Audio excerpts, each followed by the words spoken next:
Manipur da lengani. Manipur ki ngakpi. Akoi Churchandpur da. Akoi Moreh da. No left. Narcotics kita berkudak da. Manipur da lengani.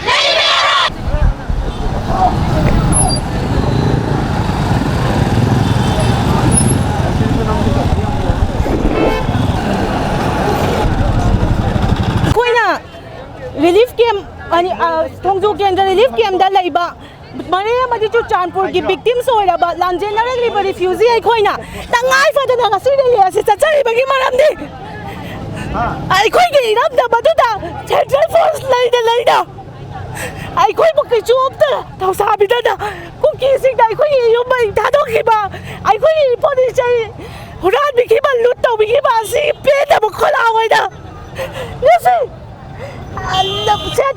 state force oina mahut sin bibida central force akoi thazadre maramdi ngasi bauba thani hendala si bauba kamna ba shuna ba violence so ba shi lepa laitri moi laina kashum dai khoi ni mateng pangbi ba ngasi bauba khoi imi chada uba ngamji aduna central force ki mahutta state government na state force oina mahut senhanbiyu ai khoi gi iram dam da hanba matam da security matik chana biduna state force matik chana thambiduna iram dam da Moreh amadi Churchandpur da halhanbiyu hai ba sigi kholau da pen da boy ni si ai khoi chachani bani yu bai ka ai khoi da selai ba halu mu la chida ba matam da Moreh amadi khoi da tongai ba se da pi da ta da khoi ga ni se purak pa da ngau de ai pi ni bai cha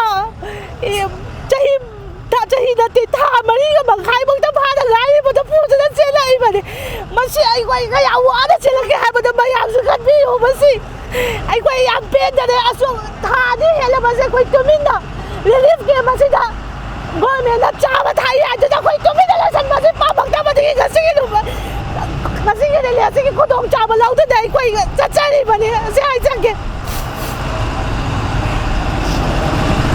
every Mayday community who are staying in hilly areas, Kuki people are burning their houses. They are running. Mayday are running from every hilly areas. Those who are living in hilly areas, Mayday people are running. So this is the war. We want to go to the front line. We want to make a war. So people of Manipur, public of Manipur, that is Mayday community, those who are in Mayday community, please join us. We will stay in the front line. Please join us. Please help us. Please help us. This is not the time for living freely. This is not the time for the earning livelihood. This is a war. People of Mayday community, please join us. Please help us. We are very tired. We are the victims. Please help the victims, or victims those who have no houses, those property are already burned down. Please help us.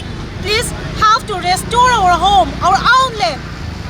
Aigi ming samananda hoji akamba relief camp da laibane Moreh henu mukhong de gini aina saka da hygienic budi akhoi gi tampakilam gi chinlauna gari mai tharu radi hekta tainara phaba aduga Moreh da akhoi gi Mayday akhoi gi yum ka mai thadoga laisin moyina phaba ngamdaba si kai gi noina government da hangjaningi adu yardi Mayday akhoi gi yum mai hoji mai thari Moreh thaje makhoi sing ju phabiyo akhoi tampaklam da akhoi chinlauna protest da gari mai thabdi khudak da dum phabi aduga Moreh da akhoi Mayday gi yum mai tha moina kari marangina phaba ngamdribano yardi makhoi buju phabiyo makhoi buju akan ma chairak pibiyo aigi ming rajen huirem ai Churchandpur da gini ngasi Moreh da inau na amuk mai thagalakwa adudagi kotha da leiba mitai sing chakro haiba kotha bo yauna tangani haina kuki militant sing kuki mob sing mayam thola aga koge tawdaba thodok kya tawraga leiba sida koge security force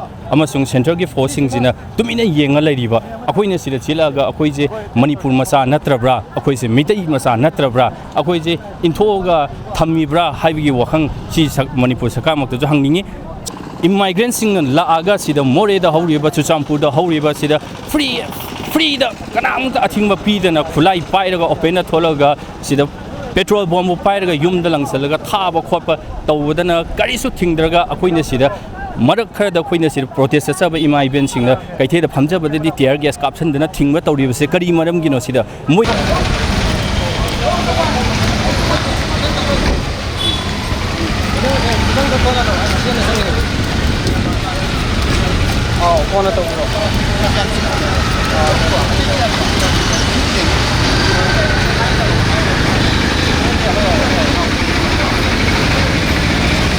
मुनाबदा अखोई honourable CM ना अखोई assurance पीबीरखोसे अखोई demand मतुंगिना अखोई number 1 demand से मोरे अमदी चुराचानपुर दा अखोई state forcing जे Marang Kine थंबिरकादा अखोई अथु मतमदा अखोई मोरे अमदी चुराचानपुर दगी रांजंगदन लाइबा अखोई म्याम से मफम दुदा मुखुंदा लेतान लैबा मधु सिनबियु हाइजरे मधु सीएम ना यामना अथुम बगनत्रजु मधु सिन्नना सरकार की माइकेदी कन्ना होनरी हाइबा वाफम दुम अदुम थंबिरे अदुगा अनि सुबदा अखोई यामना लाइबक थिबा मना ngasi मोरे मक्सिदा अखोई कइनोगी सेंट्रल की आर्म फोर्सेस मयाम मरांग काइन लेना मई नौना थागलकसे मसिमा याम पेंदे मसी तसेंगना अखोई कइनोदगी सेंट्रल की आर्म फोर्सेस सिंजना अखोई लेइबा कुकी मिलिटेंट सिंगना तौनिंगबा तौबदा मखोई उसिनदना खंजनदना लेरे हाय पोसिमा अखोई सीएम द थमजरे लाइबक फबा मना अखोई 3 कोर की कमांडर मसामका सी कनो सीएम का फमिनो लेरमी अदो अखोइना हायो वाफम हौजी कुकी मिलिटेंट सिंगना